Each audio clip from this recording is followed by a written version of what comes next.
Well, now we are going to continue with base theorem, okay?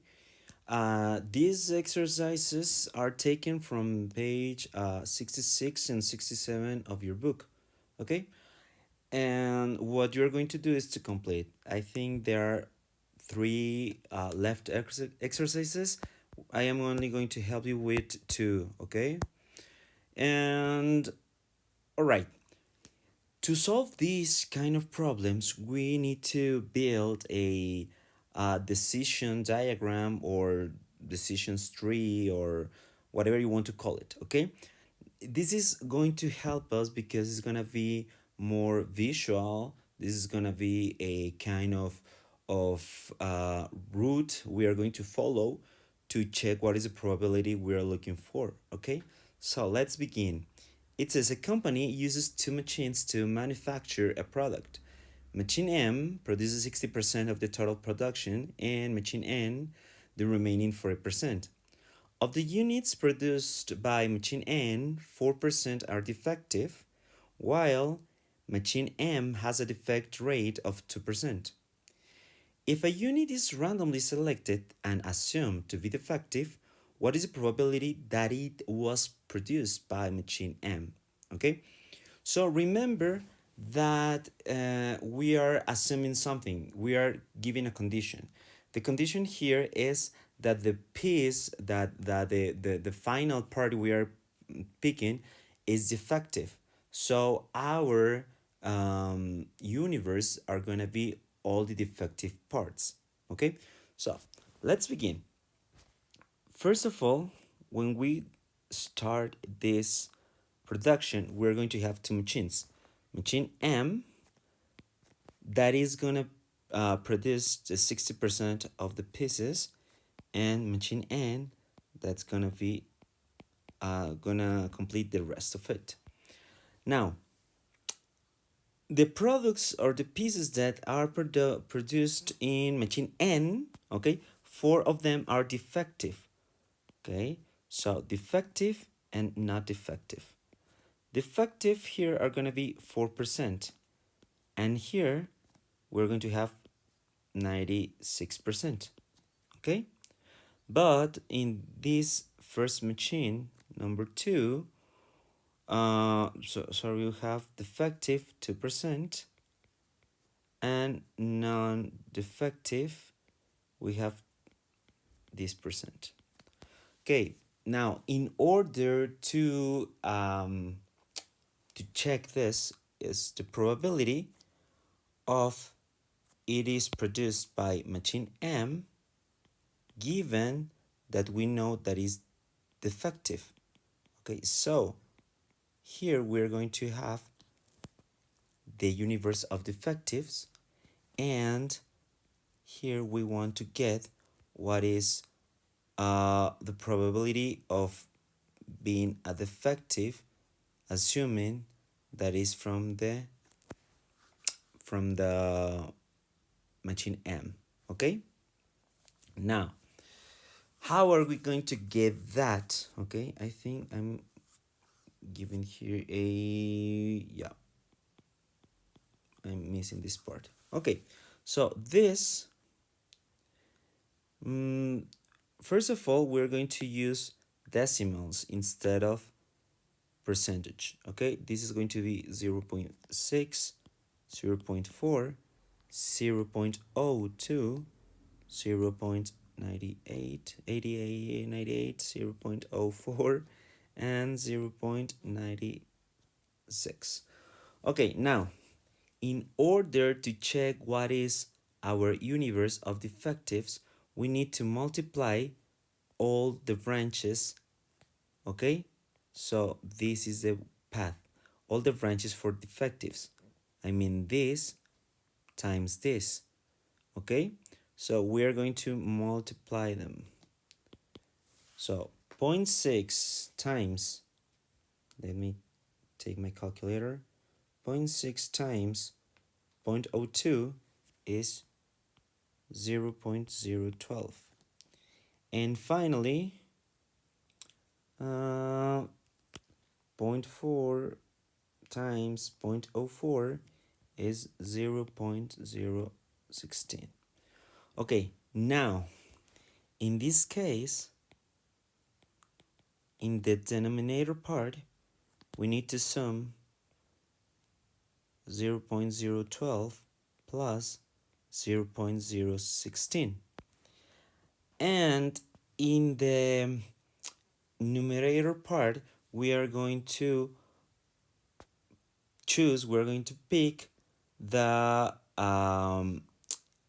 probability that both things are occurring. What are the both things?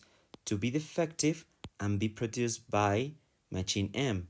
To be defective and produced by machine M, this by this time this is this, okay? So it's 0.012, okay?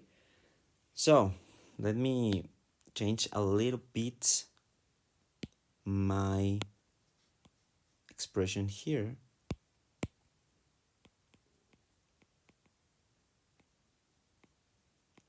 Okay, the probability of being built by machine M and be defective is 0.012. And the universe of all the defectives are the sum of the defectives made by machine M and the machine N. Okay, that's why we needed to sum. Okay, in the top part, we're going to keep it. And if we sum this, we're going to have 0.028. And this is going to be 0.2. Okay, so 42.85 or 86%. This is the answer. Okay, let's check another exercise. It says, in a canning factory, okay, assembly lines A, B, and C represent 30%, 42, and 21, respectively, of the total production. Of the cans from assembly A, okay, assembly line A, 0.6% have sealing defects, while 0.4% of the cans from line B and 1.2% from line C also have the defect. If a can is randomly selected and it turns out that its sealing, that its sealing is effective, what is the probability that it came from assembly line C? Okay, so in this case, our decision tree or diagram is going to split in three parts because we have three lines, line A, B, and C. And I'm going to write it in decimals, okay? A, 0.37, okay, because it says 37%. B, 0.42, and C, 0.21. Okay, from the ones that are produced in A, okay, 0.6% have sealing defects. That means that with defects and not defects, with defects we have 0.006, okay? And of course, with non-defects is going to be the rest, okay?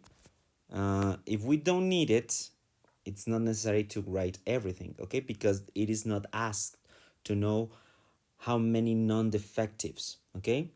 The answer for this part is 0.994, but in this case, it's not needed, okay, to write it. So for line B, defectives represent 0.4%. It means 0.004. And finally, from the line C, it says it's 1.2%. So this is 0.012%.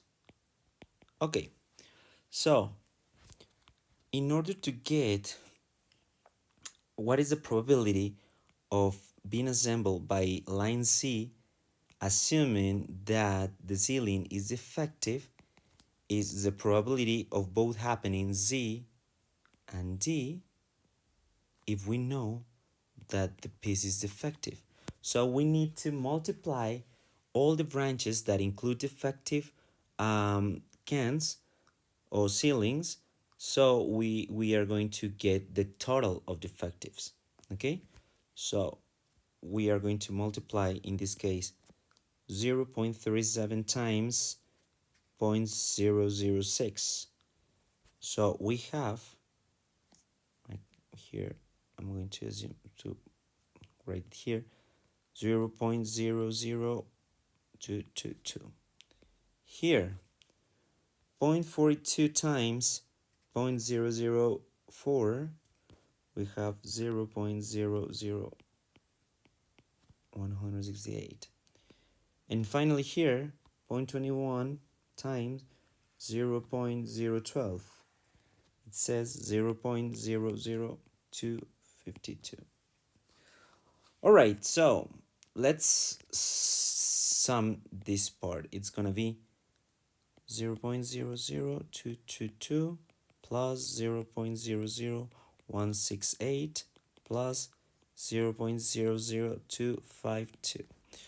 All right, and in the top, to be defective and produced by line C is this one, okay? Defective and produced by line Z is 0.00252. Okay, so in the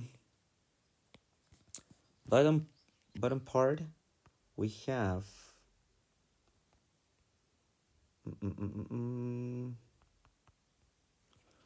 0.00642.